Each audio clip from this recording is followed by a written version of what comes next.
अस्सलाम वालेकुम। आज की वीडियो में खुश आमदीद। और आज एक छोटी सी मोटिवेशनल और इंस्पिरेशनल स्टोरी जो कि मेरी नज़र से गुजरी और बड़ा मज़ा आया सुन के। और बड़ा अच्छा लगता है कि जब कोई इस किस्म की थॉट आपके सामने से गुजरती है जो आपका माइंड भी तकरीबन उसी वेवलेंथ पे चल रहा होता है। तो कहानी है दो मुल्कों के बारे में, जिसमें एक बहुत पावरफुल मुल्क होता है और उसके साथ जो दूसरा उसका हमसाया होता है वो एक छोटा सा मुल्क होता है। और दोनों में जंग होती है। और जंग में जब बड़ा पावरफुल मुल्क दूसरे मुल्क पे चढ़ाई करता है तो पहले ही दिन वो उसको बुरी तरह से तहस नहस कर देता है। उनकी फ़ौज काफ़ी हद तक उनकी फ़ौज को पसपा कर देता है। लोग बहुत से जाने अपनी हार देते हैं। उस फ़ौज को शाम के वक़्त जब जंग रुकती है कुछ लम्हों के लिए कि रात को जंग नहीं करने का उस वक़्त रवाज होता है, तो फिर वो लोग छोटे मुल्क के लोग होते हैं, कम फौज होती है जिनकी, कम उनके पास वसाइल होते हैं, वो जाते हैं अपने राजा के पास, उसे जाके कहते हैं कि भाई हमारे पास तो सिचुएशन हमारी अच्छी नहीं है, हमारे लिए तो जंग जीतना बड़ा मुश्किल है। तो राजा उन्हें कहता है कि कल हम भरपूर तरीके से लड़ेंगे और कल हम जीतेंगे।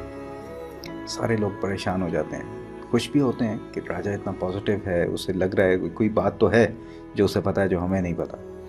तो राजा कहता है कल हम पूरी तरह से जान तोड़ तरीके से लड़ेंगे। आज हम डिफेंस करते रहें, अपने आप को बचाते रहें, लेकिन कल हम फ्रंट फुट पे जाके लड़ेंगे और पूरी जान लगा देंगे और कल हम जीतेंगे। जब ये बात राजा कर रहा होता है तो उसका वहीं पे जो चीफ होता है वो उससे आगे पूछता है कि क्या ऐसी बात है, आपको क्यों ऐसा लगता है? कहता है मुझे यकीन है इस बात का, और तुम कल देख लेना, कल जब हम सुबह निकलेंगे और जिस तरीके से हम लड़ेंगे जीत हमारी होगी। सुबह जब होती है, दोबारा से लड़ाई शुरू होने वाली होती है, तो सारी फौज इकट्ठी होती है। राजा उनके पास सामने जाता है और जाके तमाम जितने कमांडर्स होते हैं उनको बुलाता है, उनको बताता है कि ये मेरे हाथ में ये सिक्का है और इसको मैं उछालूंगा, और अगर हेड आ गया तो हम जीतेंगे और टेल आ गया तो शायद हम हार जाएं। वो उछालता है सबके सामने और ज़मीन पर जब वो गिरता है सिक्का तो उस पर हेड आता है। सारे बड़े खुश हो जाते हैं कि यार वाकई राजा ने कहा था कि हेड आएगा तो जीतेंगे, तो आज तो फिर अब हम जीत के ही रहेंगे। पूरी जान लगा देते हैं और पूरी जान से वो हमले करते हैं, फिर पलट पलट के हमले करते हैं और इवेंचुअली वो जंग जीत जाते हैं। जब जंग जीतते हैं तो फिर वो सारे के सारे बड़ी खुशियां मना रहे होते हैं और राजा को आके सारे बड़ी मुबारकबाद दे रहे होते हैं कि आपने कहा था कि हम ये जंग जीतेंगे और देखें किस्मत का लिखा तो कोई बदल नहीं सकता, हम जीत गए। तो राजा को बड़ी यही मुबारकबादें चल रही होती हैं। तो फिर वो अपने तमाम कमांडर्स को इकट्ठा करता है और उनको कहता है कि तुम्हें लगता है कि ये कोई ऐसी चीज़ थी कि जो मुझे कोई किसी ने कही आके, तो ऐसा कुछ नहीं था। ये सिक्के को देखो, इस सिक्के की दोनों तरफ हेड्स हैं।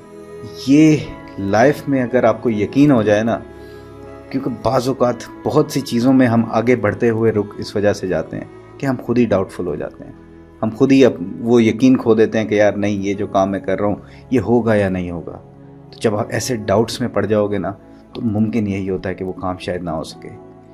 तो अल्लाह ताला जब आपको यहाँ पर भेजता है, ठीक है, तो वो आपको तमाम सलाहियतें दे के उसने यहाँ पर भेजा है। एक चीज़ हम अक्सर हमारी आजकल की जो रूटीन की लाइफ है, हम देखते हैं कि कोई जापानीज़ कार होती है, हम बड़ा उसको कहते हैं कि यार ये देखा ना, ये जापानीज़ कार है, ये बड़ी ज़बरदस्त है। ये पाकिस्तानी गाड़ी है, इस तरह नहीं है। चाइना की गाड़ी है तो ये भी, इस पे भी यानी कि इतना रिलायबल हम नहीं फील करते, ठीक है। तो किसी मुल्क की कोई स्पेसिफिक प्रोडक्ट्स होती हैं, उनको हम बड़ा रिलायबल समझते हैं। तो हम भी तो किसी की प्रोडक्ट है, हमें भी तो कोई बनाने वाला है, और हमारा बनाने वाला जो है उसमें कोई किसी किस्म का कह लें ऐब नहीं है। तो अगर उसने एक प्रोडक्ट बनाई है तो उसके अंदर उसने कोई ऐब छोड़ा होगा। हम खुद ही अपने अंदर वो ऐब तलाश करते रहते हैं। वो ऐब की बजाय हमें अपने अंदर वो कॉन्फिडेंस तलाश करना है जो अल्लाह ताला ने हमें दे के भेजा है। अपना ख्याल रखिएगा। इंशाल्लाह अगली वीडियो में फिर मुलाकात होगी। अल्लाह हाफिज़। पाकिस्तान जिंदाबाद।